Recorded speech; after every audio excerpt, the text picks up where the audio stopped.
Salam Sobat Golden Gate Channel yang dikasih Tuhan, puji nama Tuhan. Saya bersyukur dan bersuka cita kembali bisa menyapa sahabat terkasih dalam kasih dan anugerah Tuhan. Ya sahabat terkasih, saya selalu berharap dan berdoa agar sahabat senantiasa dalam keadaan baik dan sehat, dan senantiasa diberkati oleh Tuhan. Sahabat terkasih, saat ini kita akan membahas mengenai rumah berhantu, dan seringkali terjadi yang namanya kesurupan di tempat tersebut. Ya, apa penyebabnya? Tetapi sebelumnya kita akan melihat bagaimana pesulap merah mengunjungi rumah Atta Halilintar. Dan konon rumah ini juga berhantu dan memang pernah terjadi yang namanya kesurupan. Ya, mari kita akan lihat tayangannya. Selamat menyaksikan. Belum itu gue pengen tahu nih, katanya kan di sini berhantu. Di sebelah mana sih yang horor aja? Kalau yang waktu itu ya, ini kan sebelum ini lapangan dibangun ya bro. Iya, iya. Sebelum ada lapangan, sebelum ada tempat gym itu, ini kan semua rumput. Sampai sini rumput. Iya. Nah waktu itu kebanyakan kesurupannya di sini, di lapangan ini, tapi belum ada lapangan dulu. Apa? Kebun? Rumput aja gitu, rumput sama pohon-pohon gitu. Oke, terus?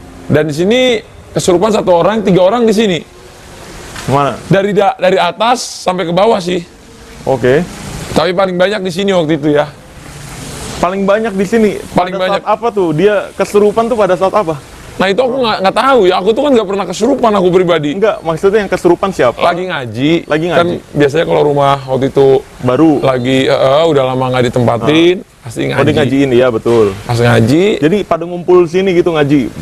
Baca Al-Quran. Iya tuh yang ngajinya. Cuma kan Iya. tim-tim ada yang sambil datang bersihin apa gimana. Oh, aku iya. dapat kabar dari rumah, bang ada yang kesurupan. Akhirnya kita datang. Yang kesurupan tim atau dari yang tim Timku, ngajinya? timku. Oh, tim Timku. Atta, ya. Terus? Ada editor, ada tim kreatif. Oke. Ada yang pusing begini doang. Hah? Oh, gini-gini Iya. kesurupannya. Terus pusing, terus dia mau muntah namanya Muntah. gitu. Oke. Salah satu produserku. Oh ya. Terus ada dulu yang badannya gede, kayak yang jaga security Iya, iya. gitu. Ngaum-ngaum. Oh, ngaung-ngaung. Oh, Ngaung-ngaung. jadi siluman-silumanan. Terus ada yang sampai berenang ke sini, makanya sekarang jadi kolam ikan. Ini tadinya kolam renang. Renang, ini musola di sini. Oke, enggak, pas berenang itu apa yang dilakukan di kolam gitu? Nah itu aku lupa sih, dia berenang aja gitu. Oh, berenang biasa gitu? Nggak berenang, ngamuk-ngamuk Oh, gitu. ngamuk-ngamuk di air gitu maksudnya? Iya.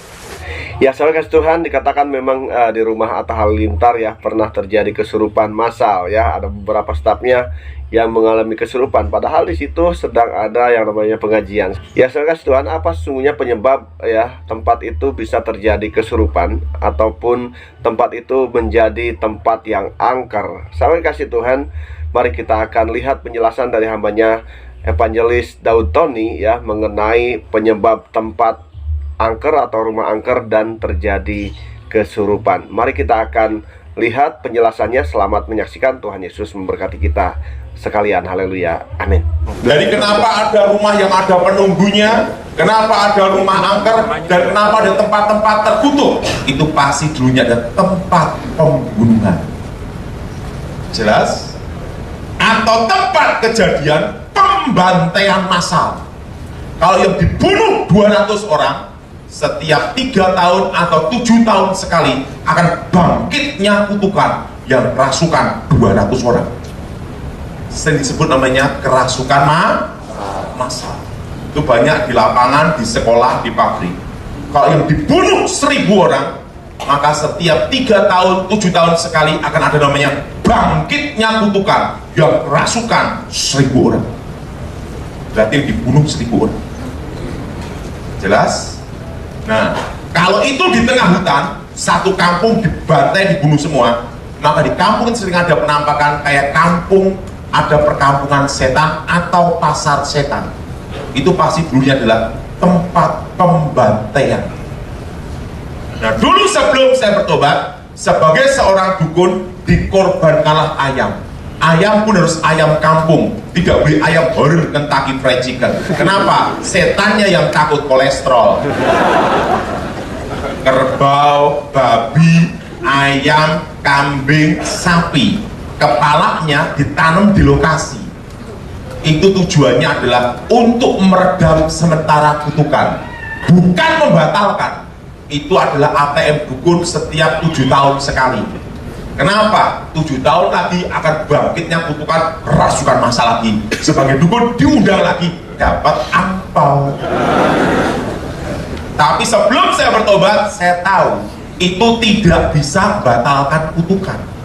Itu sistemnya hanya meredam sementara supaya rasukan massa itu bisa berhenti sejenak, tapi tidak bisa membatalkan kutukan, karena ingat yang menuntut darah manusia. Jelas? Jelas? Nah, saya pernah nangani kasus di Pondok Indah. Itu ada satu rumah dan strat. Setiap kali orang mau beli ngasih uang DP, uang muka, mau ke notaris pasti batal. Sampai yang punya rumah banyak dapat uang muka, DP itu banyak ya. Tapi dia mau nempatin tempat itu takut karena tahu sejarah rumah. Makanya saya dimintai tolong, langsung saya usir. Demi nama Yesus, setan keluar. Begitu setannya keluar, 1 minggu kemudian rumah itu terjual mahal. Langsung yang punya rumah ngomong, Pak Daud, bagaimana kita kongsi bisnis rumah angker?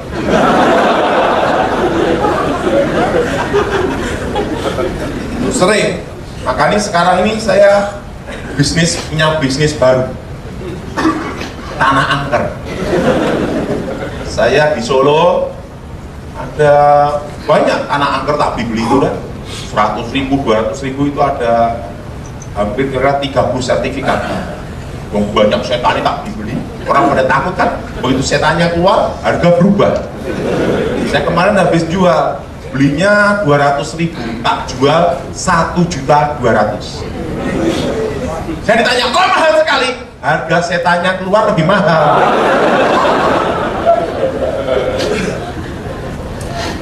Makanya saya bisnis rumah angker sekarang. Enggak ada setannya tak beli, setan diusir keluar harga baru. Yang kedua, tempat kejadian orang bunuh diri. Rata-rata orang bunuh diri, ingat, pasti dalam kondisi apa? Menderita, betul? Depresi, stres. Tidak ada orang bunuh diri ketawa gini, wah mati, tidak ada itu. Ada karena putus cinta, yang disesali bukan pertemuan, bukan perpisahan, tapi pengeluaran ongkos terlalu banyak. Bunuh diri dia. Ada yang karena dikejar utang, piutang, bangkrut dan lainnya. Minum baygon stroberi, straw jeruk, menusukkan diri, benturkan kepala, tenggelamkan diri. Latar belakang orang bunuh diri itu mempengaruhi kutukannya, darah menetes, tes. Maka di sana kutukan darah. Itu disebut rumah hawa panas. Siapapun yang nempatin tanah itu, rumah itu, pasti akan bertengkar, ribut setiap hari, bahkan cerai. Disebut rumah hawa panas. Jelas? Maka ada rumah-rumah tertentu disewakan orang cerai, dibeli orang cerai, dia cerai terus. Pasti punya tempat kejadian bunuh diri. Ciri rumah atau tempat tinggal yang ada roh hawa panas itu, roh kutukan darah itu, bunuh diri, itu ada suara-suara aneh. Kayak ada ketokan pintu, dok dok dok, buka, tidak ada orang. Itu pasti bunuh diri. Kok tahu kan? Dulu bekas setannya. Ya tahu. Nah, atau kayak nyuci-nyuci baju, nyuci-nyuci piring, nyuci-nyuci dapur. Itu rata-rata yang bunuh diri pembantu.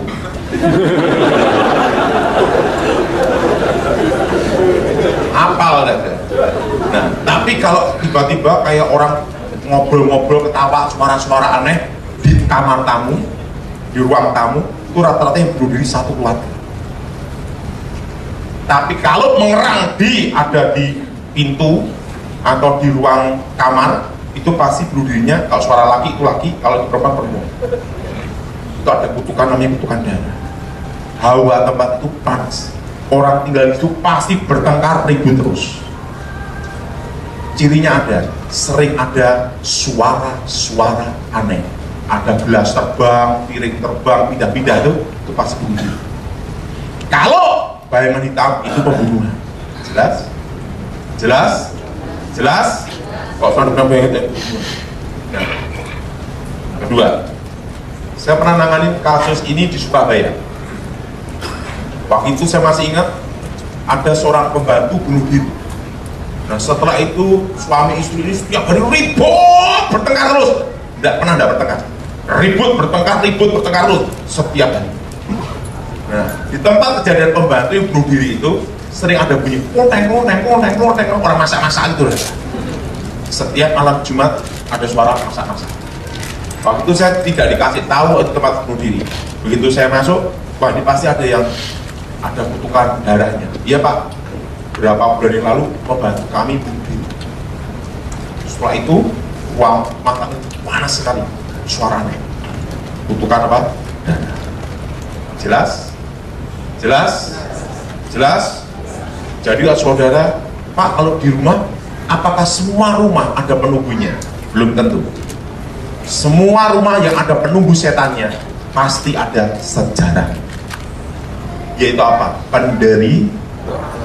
Makanya penjara zaman Belanda, zaman Jepang pasti banyak setannya.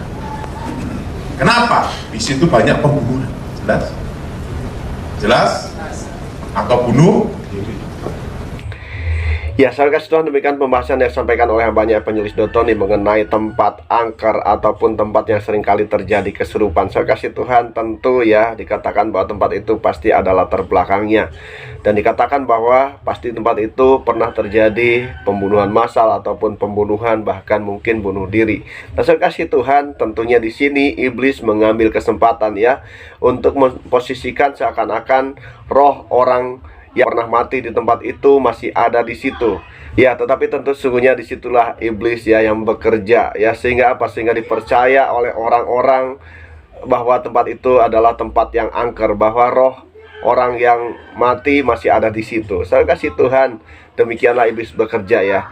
Tapi kita percaya bahwa kuasa Allah lebih besar daripada kuasa si jahat. Karena itu jangan takut, lawanlah setiap kuasa jahat ya yang ada dimanapun, baik di tempat rumah atau rumah angker atau tempat angker. Kita percaya bahwa kuasa Tuhan sanggup menyingkirkan setiap pekerjaan-pekerjaan iblis, setiap roh-roh iblis, roh-roh setan yang berusaha untuk yaitu menipu manusia. Ya, demikian saudara Tuhan pembahasan yang bisa dibahas saat ini, kiranya menjadi berkat bagi sahabat. Ya, jika sahabat diberkati, tinggalkan komentar di kolom komentar, berikan masukan dan juga saran. Dan kiranya channel ini boleh semakin berkembang dan banyak orang yang boleh diberkati melalui setiap tayangan video yang ditayangkan. Terima kasih sahabat, Tuhan Yesus memberkati kita sekalian. Haleluya. Amin.